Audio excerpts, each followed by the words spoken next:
right now on News Channel 8 at 8. Somebody's armed. Somebody's really armed to the teeth. Oh, it's a sniper from up here somewhere.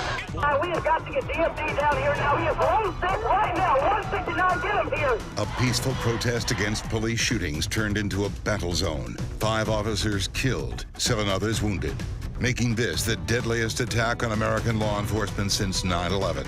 Sometimes I want to believe that we have made much more progress. But then I think if we're not standing still, I think sometimes we're sliding back. News Channel 8 at 8 begins now. Good evening, I'm Jen Holloway. And I'm Josh Benson. Thanks for being with us tonight. Well, a devastating week is coming to a tragic end tonight as the nation begs for peace following an ambush in Dallas. And again, tonight, protesters are filling the streets all across America. We're going to take a live look now at a protest happening in Atlanta. Tonight feels very different from other nights this week. A mix of anger and deep sadness hangs heavy for those fighting for peace on both sides of the badge. You can see people gathering here in Atlanta. Now, President Obama reminding Americans tonight that Black lives matter, but blue lives matter as well. Less than 24 hours ago, protesters ran for their lives when shots rang out in Dallas. Tonight, we're learning new information about the man who killed 5 police officers and injured many more. He was upset about Black Lives Matter. He said he was upset about the recent police shootings. The suspect said he was upset at white people. Micah Xavier Johnson was an Army reservist who spent time in Afghanistan. He did not have a criminal record. The 25-year-old told police he wanted to kill white officers. He also said he acted alone. Johnson was killed hours into the standoff. Well, many protesting in Dallas were there to honor the death of PHILANDO Castile. He was shot during a traffic stop by a Minnesota police officer. His fiancée live-streamed his death on Facebook while her little girl was in the back seat. Well, today she spoke to crowds about the bigger problem of violence that led up to this. This thing that has happened in Dallas, it was not because of something that transpired in Minnesota today. This is bigger than Philando. This is bigger than Trayvon Martin. This is bigger than Sandra Bland. This is bigger than all of us. Officer Geronimo Yanez has now been named by state investigators as the man who killed 32-year-old Castile. Minnesota's governor is asking for federal help to investigate Castile's death. And yesterday he made strong comments by stating he thinks Castile would still be alive if he were white. Protesters were also in Dallas last night for Alton Sterling. He died after he was shot by 2 police officers in Baton Rouge this week. Those officers are now on paid leave. The feds just launched a civil rights investigation after cell phone video of that shooting went viral. Well, right now, a Black Lives Matter gathering is taking place at St. Paul Lutheran Church in Central Avenue in Tampa. And while the shooter in Dallas claims no affiliation with any organization, what happened in Dallas will no doubt be a topic of conversation at tonight's event. News Channel 8's Chip Osowski joins us live now. Chip, tonight's event, is it a rally or is it a protest? Well, to be quite honest, Josh and Jen, when we first got here, we didn't know what to expect, but we now know it was merely a peaceful gathering. As you can see, standing room only here at St. Paul Lutheran Church. Those inside praying for those affected, asking for guidance in healing this once again wounded nation. Using a simple whiteboard, I decided to conduct an unbiased, unscientific survey in Gaslight Park in downtown Tampa. Who would have believed just 24 hours ago 3 simple words, thoughts on Dallas, would elicit so many opinions and so many emotions. When it happened, I was like, okay, that doesn't make sense, that doesn't make sense. And a lot of stuff didn't add up to me, so I'm still looking into it, looking to see all the facts. You know, I don't want to demonize any culture or any, type of person who wants to cause harm. And I hate to say, it's dividing us, especially at this time of the year, especially what happened just a month ago and what happened a few days ago and yesterday in Dallas. I mean, it's like we're supposed to be, this is the time to be united. Andrew Byrne believes the tragedy in Dallas is going to have a ripple effect for law enforcement officers nationwide. What I see is we are going overboard to condemn the police every time a mistake happens. And of course there's going to be mistakes, and we have a system to deal with that. But we've got to support the police community or we're going to have no society at all. And while some had strong opinions, others elected not to talk or wanted to wait for all of the facts. You look like somebody who might have an opinion. No, honestly, I don't. I have no idea what's going on. I've been so busy, so I'm just now getting caught up. And since the tragedy in Dallas, many have been taking to social media with the hashtag #AllLivesMatter. Clearly, far too many questions about what happened and why. And at this point, Jen, very few answers. Absolutely. Chip Osowski reporting live in Tampa. Chip, thank you. Presidential candidates Hillary Clinton and Donald Trump canceled events today because of the events that led up in Dallas. Clinton was set to appear with Vice President Joe Biden in Scranton today. She tweeted, "I mourn for the officers shot while doing their sacred duty to protect peaceful protesters, for their families and all who serve with them." Instead of making a planned speech in Miami, Donald Trump sent out a statement offering his thoughts and prayers. And it reads in part, "Our nation has become too divided. Too many Americans feel like they've lost hope. Crime is harming too many citizens. Racial tensions have gotten worse, not better. This isn't the American dream we all want for our children." And Florida Governor Rick Scott also expressing his condolences. The last part of his statement reads, "We join all of America in mourning these fallen heroes and praying for the recovery of those injured. Just as Texas stood with Florida following the Orlando terror attack last month, Florida will stand with Texas during this unfathomably difficult time." Snoop Dogg and rapper The Game went to the Los Angeles Police Department today to call for peace. They marched to the PD headquarters and urged people of all races to join them. Today was the first step to many steps. We are here to show love and support to the police force in Los Angeles and get some understanding and some communication. No matter what race you're from, no matter where you come from, no matter what gang you're from or what police force you stand for, what badge you put on, what school you teach, whoever you are in the world, if you are a human being and you have ears and eyes to see, this is a day of change. They ask everyone remain peaceful, unarmed, and sober as we work for justice. Now, some Bradenton police officers are making it their mission to raise awareness and money to support the families of those killed last night. News Channel 8's John Rogers explains how they're showing love for Dallas. When you're a police officer, the story out of Dallas strikes you to the core. You can see it in the officers' faces today. People are upset. People are searching for answers, and it's a bad day. My wife didn't want me to come into work today, and how do you tell her I need to go in? But most officers are selfless, and despite this evil, they're still thinking of others. In this case, the families of those slain officers. It shows these families that they're not forgotten, that we still care about them. Next May, officers from the Bradenton Police Department will be joining the Road to Hope. It's a 250-mile bicycle ride from Chesapeake, Virginia to Washington, D.C. They'll be joining hundreds of officers from all over the country, raising awareness and money for the families of these lost heroes. The plans have already been underway, but last night's horror just made the ride even more significant. It's our way of giving it back to these families. It's our way of showing these families that their loss is not forgotten. Their loss is not in vain. Once they arrive in D.C., they'll join thousands in a candlelight vigil. They're asking for the public's support in this effort. Just like they watch out for each other, they're watching out for these families, and they're not going to stop. You come into work and you see the rest of your brothers and sisters here, and you know we're here for each other, and I've got their back, they've got my back. We're going to still keep doing our job. If you'd like to support this effort, contact the Bradenton Police Department. In Bradenton, John Rogers, News Channel 8. Our coverage of the ambush in Dallas will continue both on air and online. You can check WFLA.com for the latest updates or download our News Channel 8 app. As people protest the deaths of Alton Sterling and Philando Castile, a Baltimore lieutenant is now on trial for killing Freddie Gray. Brian Rice is the highest ranking of the 6 officers who were charged in Gray's death. 2 officers were acquitted, and other officers awaiting a new trial after a mistrial. Gray died in police custody from a spinal cord injury. New tonight, a U.S. Congresswoman from Florida is indicted after a Department of Justice fraud investigation.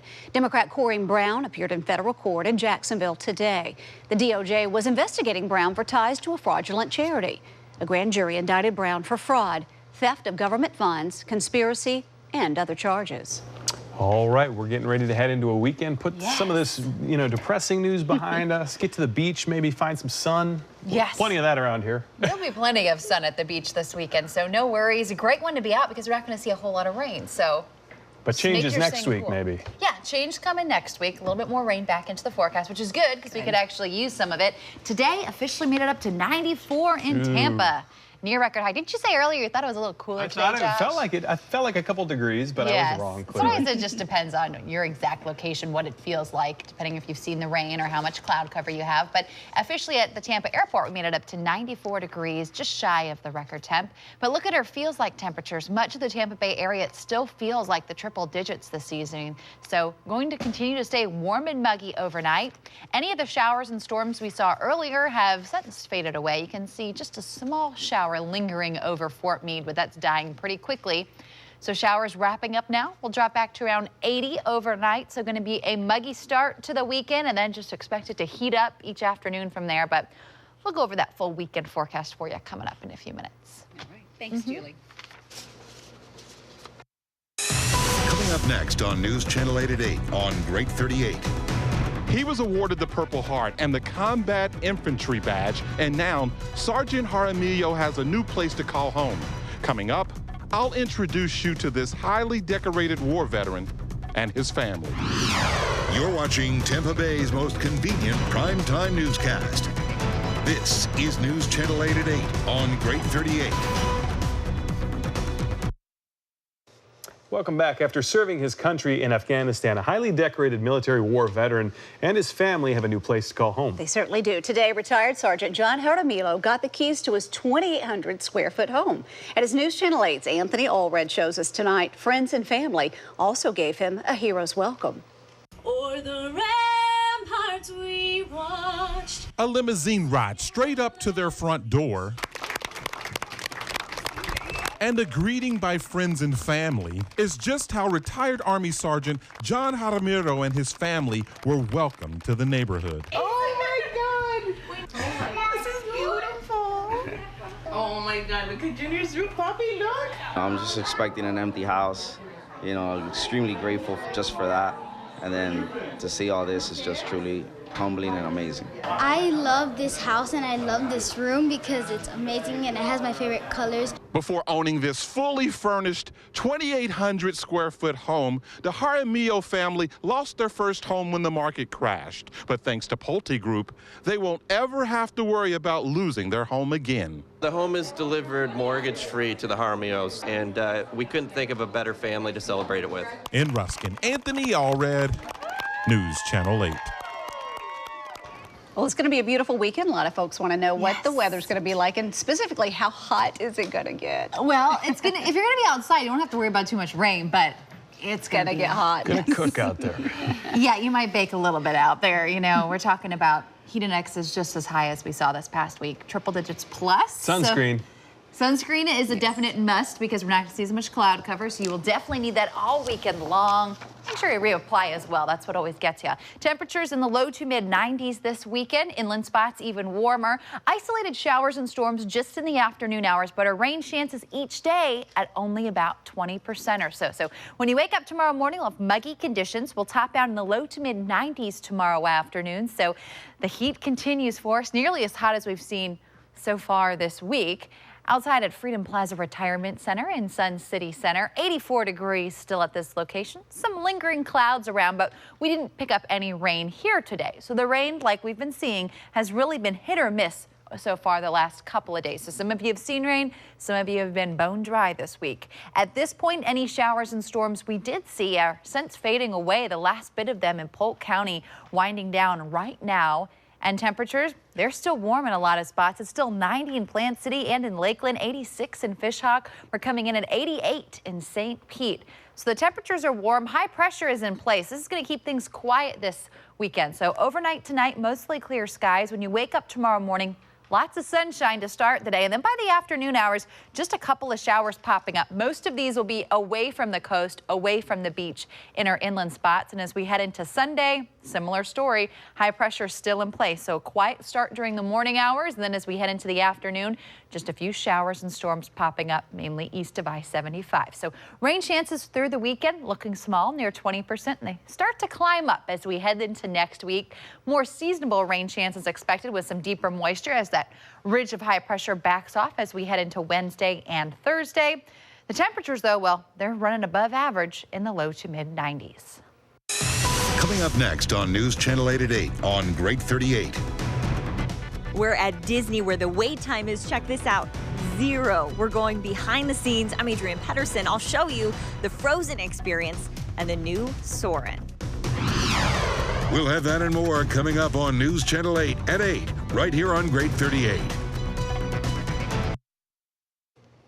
Welcome back. Kobe Bryant just got a one-of-a-kind retirement gift from rapper Snoop Dogg, a Los Angeles Lakers-themed convertible. He posted a picture on Twitter of Snoop Dogg standing by the purple and gold car. Take a look at that thing. Its hood features pictures of Bryant alongside other Lakers greats, Magic Johnson, James Worthy, and Kareem Abdul-Jabbar.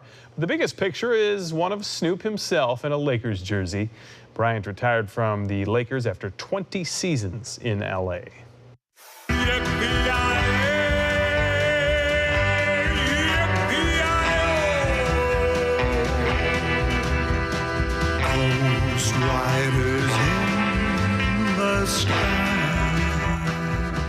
Captain Picard, is that you? Patrick Stewart is now a cowboy country singer. Yeah, the 75-year-old actor posted a picture of himself on Twitter and shared a link to a video on YouTube called P. Stew's Cowboy Classics. Sales of the album will be donated to the International Rescue Committee organizations to help crisis-affected families all around the world. Well, the upcoming Star Trek Beyond will feature the first openly gay character in the long-running franchise. Rick Demigella explains in tonight's Hollywood Minute. Hold on to something! Star Trek Beyond is going where the franchise has never gone before. John Cho, who plays Hikaru Sulu, told an Australian newspaper that the character has a daughter and a partner, making him the first openly gay character in Star Trek history. Cho says Beyond writer Simon Pegg and director Justin Lin made the decision as a tribute to George Takei, who originated the role of Sulu in the original Trek TV series. Takei came out in 2005 and has become a notable gay rights activist. I was a two-time Academy Award winner. Wow, congratulations. Thank you. You've never heard of me. I'm a writer. You've probably heard of Academy Award winner Woody Allen. His latest movie, Cafe Society, hasn't even hit theaters yet, but Allen is already announcing the cast of his next movie. James Belushi will work with Allen for the first time, as will British actress Juno Temple, actor and musician Justin Timberlake, and fellow Oscar winner Kate Winslet. No word yet of a title or a plot, but it begins filming in New York this fall.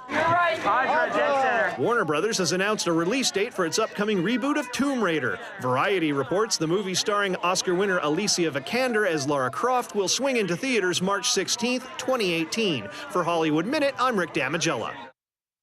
Well, 2 new movies hit theaters tonight. Will one of them be able to knock off the summer juggernaut that is Disney Pixar's Finding Dory? Critics seem to think so.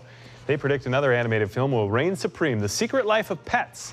It's from the same people who brought us Despicable Me and Minions. It's getting great buzz, strong reviews, and a massive marketing push.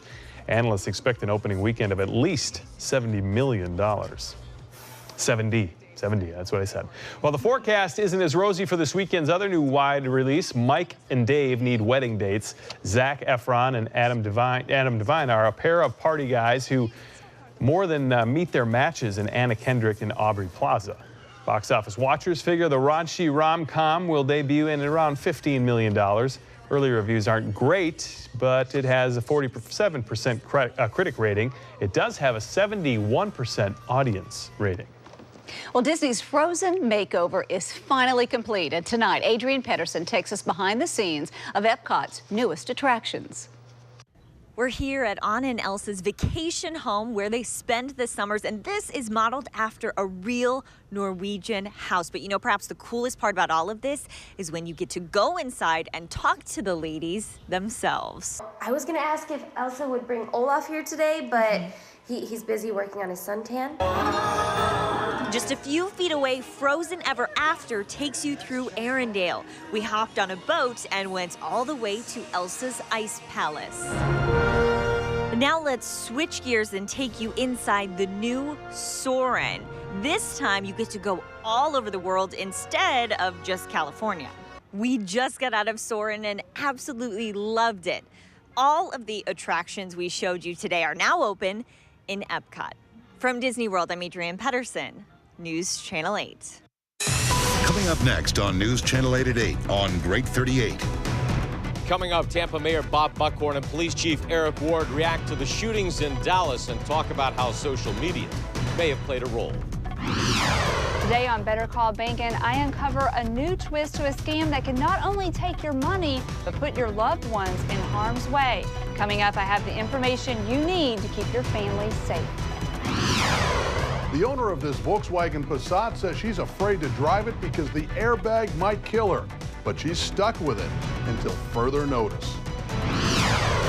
We'll have that and more coming up. You're watching Tampa Bay's most convenient primetime newscast.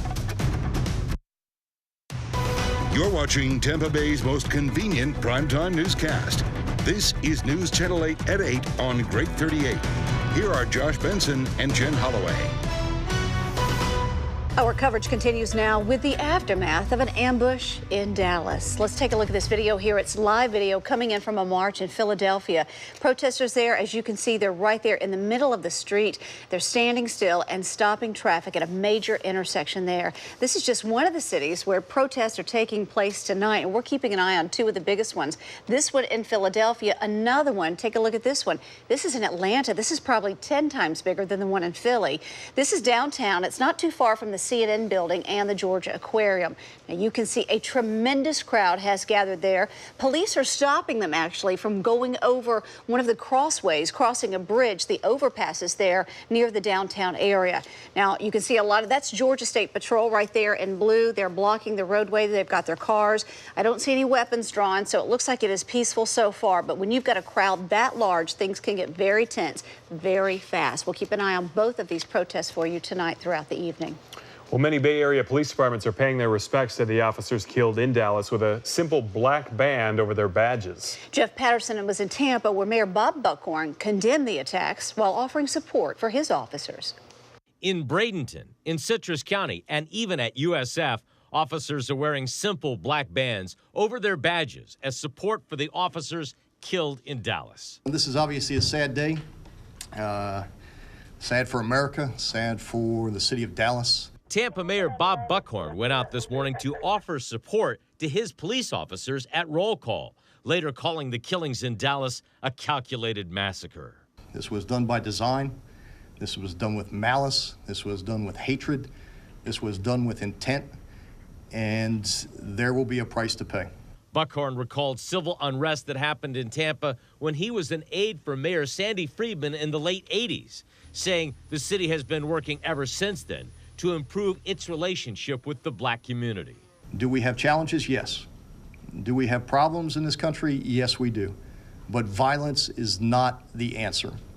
And what occurred in Dallas, there is no excuse for. Police Chief Eric Ward maintains he's working every day to make sure violence doesn't happen here. We have a great relationship with our community. We can't do it without our community.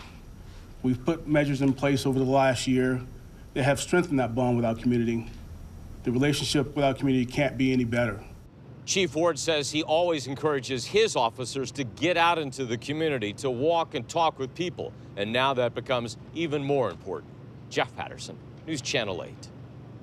Law enforcement across the country are praising Dallas officers for the tactics used to stop that shooter. News Channel 8's Jamel Anay spoke to St. Pete's assistant police chief, who said it's a scenario all departments train for but hope to never see. A day after 5 Dallas officers are targeted and killed by sniper Micah Johnson, St. Pete assistant police chief Jim Privatera is out talking to his officers. There's a lot of desire to know more about what happened and, how the ambush was carried out. An ambush where the shooter had officers at a disadvantage. And you start to realize that that you're outgunned or that you're being gunned from a position of superiority like they were from an elevated position in what their own chief has described as a triangular ambush. Special tactics training suddenly kicks in. Now using cars, buildings, anything as a barrier or shield. Privitera says all departments train for similar scenarios. Their first duty was to protect the public. When they, by all appearances, they did that, and they did that well. And then their second thing was to try to identify the shooter and to try to neutralize the shooter. Reporting in St. Petersburg, Jamel Lene, News Channel 8. Our coverage of the ambush in Dallas will continue on air and on WFLA.com. We've also got some new reports tonight for you on News Channel 8 at 11 o'clock. If you've been cheated, when you need help, she's on your side. Better call BEHNKEN. Scammers are now going to extremes to rip off the elderly. In a very scary twist to the so-called grandparent scam, crooks now send a cab to pick up their victim, all as an effort to steal cash. One Tampa man fell for the scam, and as Shannon BEHNKEN explains, his family wants to warn others. With one phone call, a terrifying night began for Rafael Caminero. And he crying, Dad, Dad, please, they have taken everything from me. They have taken my keys. They have taken my wallet. Rafael asked if it was his son-in-law, Keith. The answer was yes. Then the man handed the phone over to his lawyer, who explained he needed $2,000 to bail Keith out of jail, that there was a terrible car accident, and his daughter and granddaughter were in the hospital. Rafael fell for it. Had to try to get the money for him. Then the scammers sent a cab to take him to Western Union. So he gave them the address, left the door unlocked because he didn't know where the key was at that moment, and got into a cab. Cab could have been anybody. Who would do something like this? I called this scammer and spoke to a man claiming to be David Thomas, the same name Rafael was given. Are you an attorney? He claimed to be a public defender. I could hear others talking in the background, giving their own sales pitches. Because clearly this is a scam and you tried to bilk money out of an elderly man, and we'd like to know why. When I mentioned I am a reporter, he hung up. Meanwhile, Rafael's family wants to warn others. When we came home, he looked so shattered. Luckily for Rafael, Western Union turned him away because he didn't have 2 forms of identification. Meanwhile, the family has turned over all of this information to the Florida Attorney General's office for investigation. Shannon BEHNKEN, 8 on your side. If you have a problem, Shannon BEHNKEN wants to hear about it. Here's the number to call, 1-855-BEHNKEN. That's 1-855-234-6536. The Takata airbag recall just keeps getting worse. The danger of exploding airbags already affects millions of people, and replacement bags are in short supply. So tonight, one of the motorists impacted by that recall is reaching out to 8 on your side, and investigator Mark Douglas is on the case. Lisa Laird's VW Passat hasn't left her garage since April. That's when she received a letter from Volkswagen saying the driver's side airbag inflator could explode, causing serious injury or death. So I guess the shorter you are, the closer you are. So it gets you. Laird leased 2 Passats in 2014, one for her and one for her son. Now the idea of driving either one of them scares the daylights out of her. When do you get a replacement airbag that will make you feel safe to drive your Passat again? They have no idea. They couldn't even give me any kind of an outside date. Federal investigators blame exploding shrapnel from Takata airbag inflators in other makes and models for the deaths of a number of motorists. 29 million inflators are on the recall list, with as many as 40 million more to follow. I've just asked them to make it right, to fix the car. If they can't do that, give me another car I can drive. If they can't do that, take this car back and let me end the lease. Bert Smith VW, which leased the cars to Laird, says it's powerless to help. They said, I'm sorry, that there's nothing we can do. VW Corporate tells Laird she has to wait until replacement airbags arrive, and no one will even guess when that might happen. It could be a year or more. And by that time, my lease is up. None of that seems fair to Laird, who's obligated to keep paying for 2 cars she neither owns nor feels safe in. Honda offers free rental cars to its customers, but Laird's only option through Volkswagen is to terminate her lease early and pay a penalty or take her chances behind the wheel. You're not getting much for your money there. No, I'm not getting anything for my money. I'm not driving the car. VW won't even hazard a guess as to when Lisa Laird will get her replacement airbag, and it's possible that won't happen until after her lease has ended. In Apollo Beach, I'm Mark Douglas, News Channel 8. Now, if you have a problem you think needs to be investigated, call our 8 on Your Side helpline. There is the number, 1-800-338-0808. Julie Phillips joins us now with more on our weather and a beautiful picture, I understand. Yes, well, we need a little bit of rain, I think, at this point. We need a lot yes. of us. The yards, the flowers, yes. the trees. When we're getting to 94 each day, well, we're just, and we're not seeing the rain, things are drying up pretty quickly. So Shelly actually sent us this from Largo of her sunflower that's begging for some rain. So we'll see a couple of showers this weekend, but our rain chance is still looking pretty low.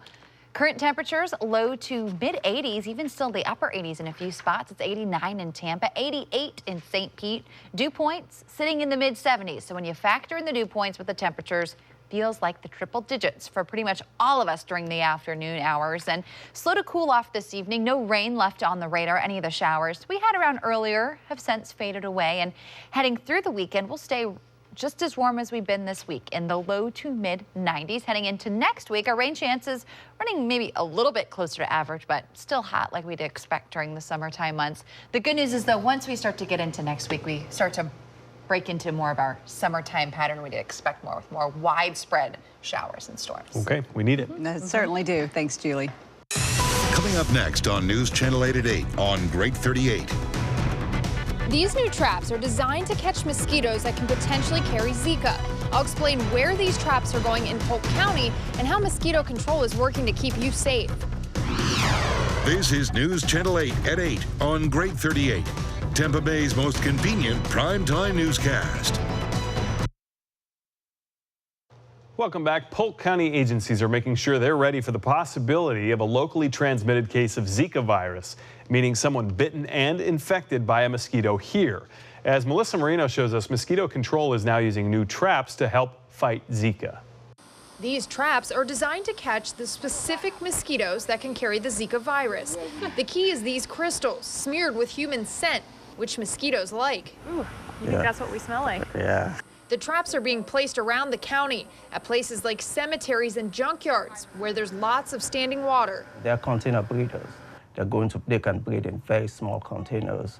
As long as there's water, they're going to breed there. They've already captured a few and will send them to the lab for testing. These mosquitoes are breeding right in your backyard.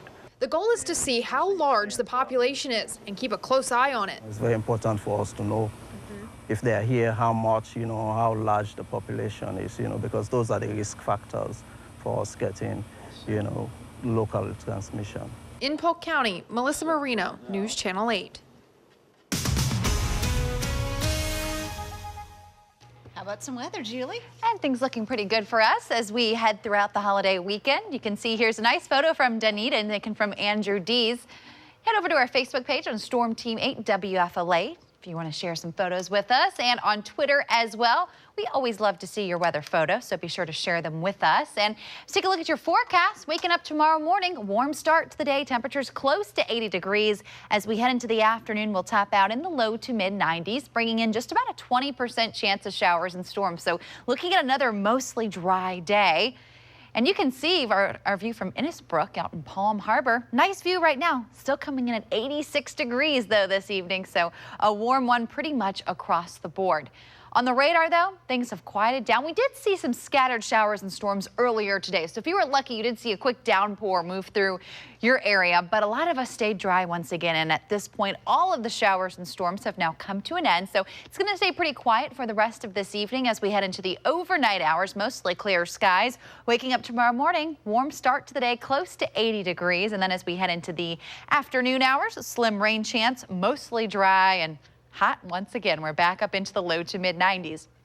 There's this area of high pressure that's built in pretty much right on top of us, and this is what's going to limit showers again on Sunday. So still just that small rain chance during the afternoon and evening hours. Temperature is going to be just as warm in the low to mid 90s, and that ridge will eventually back off. So high pressure That's going to limit our rain chance. It's going to be drier this weekend. But as we head into next week, this ridge does start to drift back a little bit more towards the east. It eases up and we start to see a little bit more sea breeze action. So more showers and storms during the afternoon. We also can even see a little bit more deeper moisture creep back in from the north as we head into the middle of next week. And that's when our rain chances start to go back up. So until then, only a small chance of rain through the weekend. By Wednesday and Thursday, though, of next week, we're back to a more healthy 40% chance of rain. And high temperatures, well, they drop a little bit by the end of next week, but not much. It's just summertime in Florida. We know what to expect, right? Maybe that rain will cool us off just a little bit. Yes, that'll help. Thanks, Julie. Coming up next on News Channel 8 at 8 on Great 38. I was diagnosed with such a grim, prognosis, and I got there and I was just having a party. I mean, my mom was like, go figure, my daughter is having fun. She beat cancer twice. Now she's using her incredible optimism to make life brighter for other patients. We'll have that and more coming up on News Channel 8 at 8, right here on Great 38. Welcome back. She was told she had a 10% chance and she survived, but not just once, but twice. Jen's going to show us her miraculous recovery and how she's helping others. Well, Josh, this amazing woman lets absolutely nothing get her down. After defeating leukemia not once but twice, she is now on a cross-country road trip to make sure other cancer patients have the resources they need.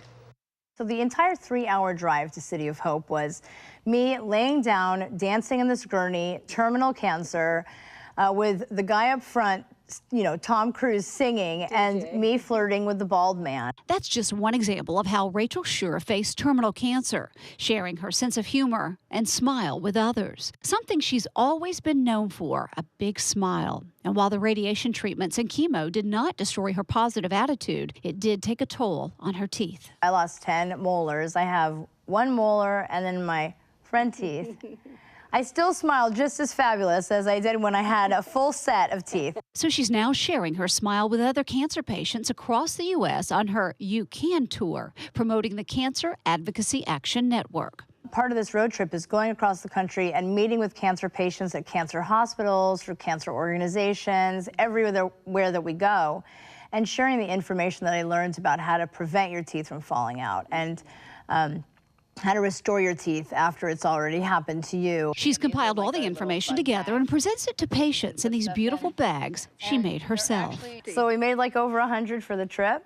And every patient that we meet, we give them a packet of information about UCAN, about our dental program. And besides the handmade goodies, she also shares her personal experience and hopes other patients will follow her advice. I took it with a grain of salt, and I just dealt with it the best way that I knew how, which was laughing and just living. You can find out more about the United Cancer Advocacy Action Network through Facebook or their webpage at ucaan.org.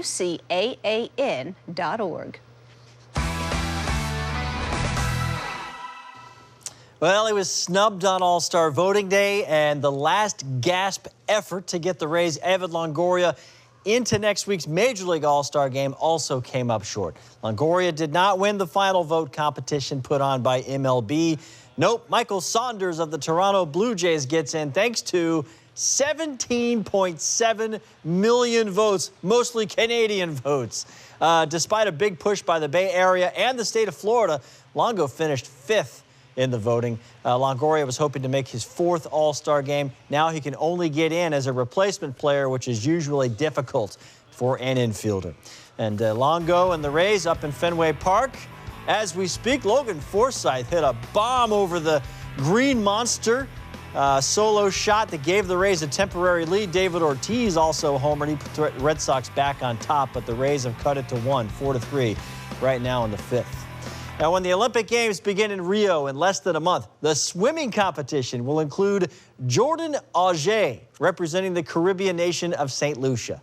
Auger was a member of the University of Tampa swim team and is the first Spartan swimmer in school history to reach the Olympics.